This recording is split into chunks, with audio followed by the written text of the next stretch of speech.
Hi, and welcome to Futures Discovery on John Lothian News.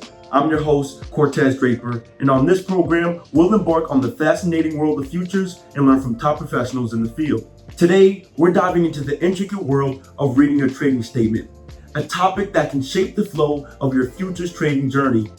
Understanding your trading statement as a trader's essential guide.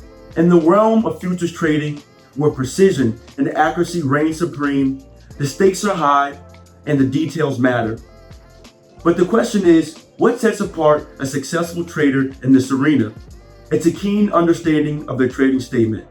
Your trading statement is a crucial document that encapsulates all your trades, positions, and the financial health of your account. Let's break down why this document is so important and how you can use it to your advantage. Transparency and verification. First and foremost, the trading statement serves as a beacon of transparency. Every trade you execute, every position you hold, and the overall status of your account is meticulously recorded. This means you can and should verify that every detail matches your trading activities. If there's ever a discrepancy, you'll catch it here. A financial snapshot. So beyond just record keeping, this statement is a real-time reflection of your financial health. It shows your profits and losses, your current account balance, and even alerts you to potential margin calls. These insights are crucial. They tell you how well your strategies are performing and if you need to make any adjustments. Your trading statement will also provide a comprehensive account summary. This includes your starting balance, the ending balance, and all changes in between. It details all your open positions so you know exactly what you're holding at any given time, and it lists out all executed trades, ensuring nothing slips through the cracks. Now, let's talk about fees, charges, and margin details. These sections might seem daunting, but they're vital. Understanding these components help you manage costs and avoid unpleasant surprises. For instance, knowing your margin requirements can prevent margin calls, which can force you to liquidate positions at unfavorable times. Utilizing your trading statement can help improve your game. Understanding the performance of your strategy, analyzing the fee and cost structure, and identifying any discrepancies will keep you more informed and help improve your trading strategy. There's a quick overview of some of the information that can be found within your statement. But to gain a more insightful understanding of the importance of your trading statement, let's talk to Kevin Wirth. He's managing director at Wedbush Securities, who brings a wealth of experience in the futures industry. Kevin has previously served as Director of Finance at ITG Derivatives in IMC Chicago, bringing a wealth of experience to our discussion. Today's episode shifts the spotlight to the essential task of reading your statement. Kevin's wealth of experience and deep insights make him an ideal guest to guide us through the understanding and interpreting financial statements. Kevin, thank you for joining us today. Absolutely, and thank you for having me. Can you explain what the trading statement is and why it's essential for futures traders? So in general, the trading statement provides a trader with a comprehensive summary of all the activity that has occurred within that individual's account. And that activity can be anywhere from the actual trading itself to various fees to cash deposits or withdrawals. So it runs the gamut. Traders should be receiving these on a daily basis and on a monthly basis. That way they can see what's occurring within their account on a very frequent level. Several firms provide these statements either via electronically, that can go through email or a secured site. A trader can access their statements via a portal. Some firms have that access as well, where you enter in a user ID and password and you go right into your own account and can pull that information. And then if you want to flash back 35 years, some people actually receive paper statements in the mail. So it can run the gamut from very highly technological aspects to the Pony Express, if you will. If you start from the top down, the top is going to have your clearing firm on the top. It's probably a big banner showing them off. It's also going to have your representative. So if you have a question, you can contact an individual. It's going to have your account number. And if you have multiple accounts, it'll have that on there as well. Then as you go further into the statement itself, it's going to show trade confirmations, which are going to show all the trades that were occurring throughout the day. Purchase and sales, also known as P&Ss, which will show the number of contracts, the product price, and the gross profit and loss from that activity. You'll see journal entries, which are sometimes quote fees. If you're in an office sharing something, a firm may charge you for office space. If you're sending cash out, a wire fee, things like that. Another section in the statement is going to show your open positions. So transactions that you put on, let's say the prior day or days that are still open are going to show up on your statement as well.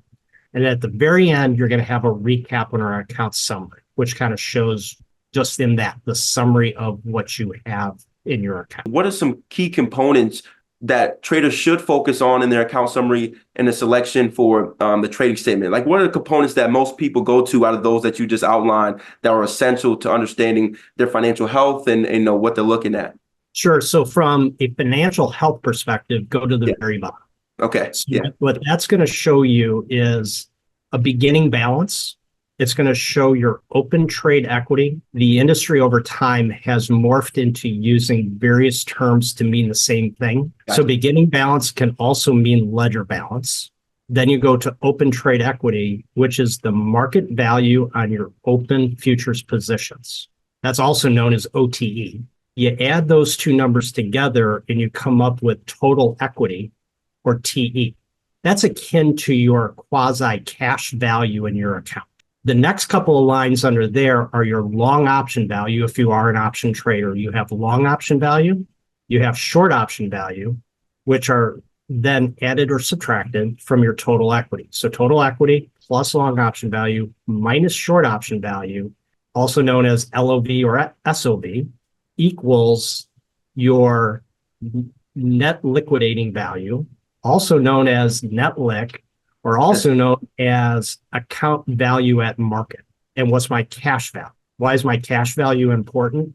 Because if you're an options trader, you need cash in order to purchase options, and you're receiving cash if you're selling out. Yes. Adding those two components into your total equity get you your net liq, or your net liquidating value, which is, and I'm saying this in parenthetics, how much am I worth? Net liquidating value is also akin to if I were to close out my account right now, that's how much cash I would get because all the positions would be closed out. If my net liq was $500,000, the firm is sending you a check for $500,000, regardless of what all those other numbers are. Why are fees such a crucial factor, and how can we assess what fees we're being charged on our statement, looking at our financial statement? The first one are commissions. So that's when you open up an account at a clearing firm, they're going to charge you a fee for transacting those trades through the firm. Those are known as the commission. That's just going to be a flat rate. And if you have enough buying power or enough assets, you can sometimes negotiate what that fee should be. So it's important that you keep an eye on what those fees are. Number two is your exchange fees. And there is going to be a moral to the story here. You have exchange fees. So if you're trading at, let's say, the Chicago Mercantile Exchange or the Board of Trade or at ICE Europe or ICE US, I'm not being a favorite of anyone or not a favorite of any exchange. It depends on where you're at. The exchange is going to charge or assess a fee. That's how they make their money. That fee is then charged to the clearing firm, and the clearing firm passes that on to the client. What's important there? The key there is, are you a member of that exchange, or are you a non-member of that exchange? So again, kind of diving down into the weeds here, a retail trader generally is a non-member and will be assessed a higher fee. A professional trader may be a member of that exchange, therefore getting a benefit as a lower fee. You have another fee called a carrying broker fee. So let's pick on Wedbush. Wedbush may not be a member of exchange ABC, but you are my customer and you want to trade on that exchange. So you come through us. We have to go to another member firm to do that trade, and that firm is going to charge us, and we pass that back to you. So that's called a carrying broker fee. We could have a given fee, which is just the inverse of that. You're executing a trade through another firm, and you're bringing it into us to hold on your behalf. Now we're getting into some nuances. You could have some clearing fees, which a clearinghouse could charge you a special assessment that might not be part of an exchange fee. We were talking about wire fees for cash going in and out. All those different things come into play. But the moral of the story, which I want to get back to here, is all of those costs need to be encapsulated into the trader's thesis of the trade. It's not just about the trade or the market is trading at 1 versus 2 and I want to buy at 1 and sell at 2. Well, there's a bunch of costs attributed to getting between that 1 and 2. You're not making 1. You may only be making 30 cents or maybe even 5 cents. What are some of the best practices traders can adopt to develop a consistent review routine for their trading statements? I personally believe that a routine is the path to positive habits. And if you go through that daily routine and you're just diligent, I live by the motto, if you take care of the small things, they don't become big things. And what that motto tells me in a statement situation, let's say you're reconciling your trading statement, which is akin to a bank statement. That's the actual stuff that went through the firm. But as we all know, with a bank statement, you might have a deposit that you think got through, but the bank didn't have it. Or you wrote a check or a debit that the bank hasn't cleared yet. And you have to tie those things out to make sure that you're synced up. Usually they sync up, but things happen. You may, an example, you may have entered a trade into the system and canceled it. So in your mind, the trade never happened, but before you canceled it, it actually cleared. So that's going to show up on your statement. Now you got an out trade, or you could have a misprice on a position. Things like that can occur. It's key to do it the next day, very first thing the next morning. What steps can a trader take to avoid margin calls, or how can they use their trading statement to aid them in that process? To avoid a margin call is make sure that your account is fully funded at all times. Yeah. That is the best way to avoid a margin call. The second one is to understand a little bit of a nuance here. And at the bottom of the statement, it'll show, some statements show it's spelled out initial margin requirement, or IMR, and margin maintenance requirement, or otherwise known as MMR. So the difference there is an IMR is how much value do you need to have in your account in order to put on the trade. And then the MMR, which is key here, that's how much you have to have in your account to maintain that open position. Now, and most firms are on what's known as the net lick margin model, if you will. That's my own term. That's where, in general, you are comparing your net lick against your margin requirement. If the margin requirement's higher than the net lick, you're in a margin deficit or you need to send in funds. If your margin requirement is lower than your net lick is higher than margin, you're in an excess and you can pull that money out or leave it in. So the key here is knowing where your book is throughout the day, knowing the mark to market, and then definitely that net lick compared to the margin. So you're kind of doing your mental math. If I put on this position, I know the margin requirement's X, so I need to have at least X in my account as I go home. Are there any specific tools or technologies you recommend to help people effectively analyze or interpret the trading statements? That sometimes comes into personal preference. Yeah. And it also comes into the type of trader you are and the size. You have the retailer, the individual that might only put on 4 or 5 trades a week. Very simple for them to look through their statement. They really don't need a whole lot of technology. They kind of get it. But one thing that they could utilize, many firms out there employ a customer portal.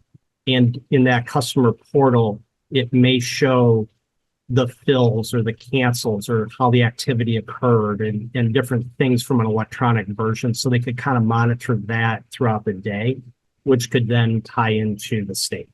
Now let's flip to the customer that has a 2,000-page daily statement because they're doing thousands of one lots throughout the entire day. They're not going to be able to look at a physical statement or online to do that. These firms usually on a very frequent basis are downloading data from a secured site at their firm into a pretty large database. Yes. And they've got developers behind the scenes that are matching off those trades to ensure that clearing is matching up with execution. But what's also interesting in that component, I'm leaning on my old days at a proprietary trading firm, they're using that data for execution stats, not necessarily reconciling did the trade go through, but they're seeing where they were at in the order book. Did they get a good fill, a bad fill? Did somebody trade ahead of them? And we're talking about decimalization. What advice would you offer to new traders or young professionals in the field just starting out, trying to navigate the markets and understanding financial statements and wanting to learn more about financial statements from your, your industry perspective? Take care of the small things. Yeah. Build that daily routine, build good habits. All those things work to your benefit. If you're in academia, studying before the test, not the night before, usually gets you to a positive result. And you can't succeed by trying something for an hour. So building those positive habits and routines will come. The next thing is about repetition. You do this repetitively. Now it becomes second nature to you. And when those things pop up, you're able to identify. The caution to that is don't get lulled into, oh, this just happens all the time and it's kind of on autopilot, because that's when something could happen and may not catch your attention. No such thing as a dumb question. I interact with people that are just starting their career and have been in their career longer than I have in this space. And the common questions that pop up, what is total equity again? Are options included in OTE? No, it's just futures. Oh, that's right. Do I need cash to pay for a future? No, it's initial margin. Do I need cash to pay for a long option? Yes, you do. So there's no such thing as a dumb question. And if something pops up on your statement that you don't understand, most firms have an account management area, a client service area, your account representative. Call them. They'll walk you through it. We're all in this with the same common goal. Accuracy is accuracy. So don't feel afraid to do that. Another thing I caution, don't wait till month end to do this. It's akin to don't wait till the night before to study for your final exam. Watch the fees. If you're a member, sometimes that communication doesn't make its way to the fee area of a firm, and the default is customer. So if you're not watching your fees, that could impact your trade strategy. And why that's important, several exchanges or clearinghouses have a very short window to collect a rebate on those overcharges. So for instance, if you're a member coming to me as a clearing firm, but I don't know you're a member, I'm charging you for those non-member fees because that's how the trade is being reported by the exchange. The exchange is coming to me, charging you non-member fees, I'm charging you. Now, you're going back 6 months from now, and you say, wait a minute, I'm a member. Why am I getting overcharged for these fees? As a clearing firm, we only may have a month or 3 months to recoup those costs. And Kevin, we appreciate your time and insights into reading your statement today. Your wealth of experience and expertise has provided unique and enriching perspective, contributing significantly to our exploration of the dynamic world of financial futures. Thank you for being a part of Futures Discovery. Absolutely. Thank you for having me. If you're enjoying the content today on Futures Discovery and want to learn more about derivative markets, look at some other videos on our series, but also check out Options Discovery hosted by Esma to learn more about the space.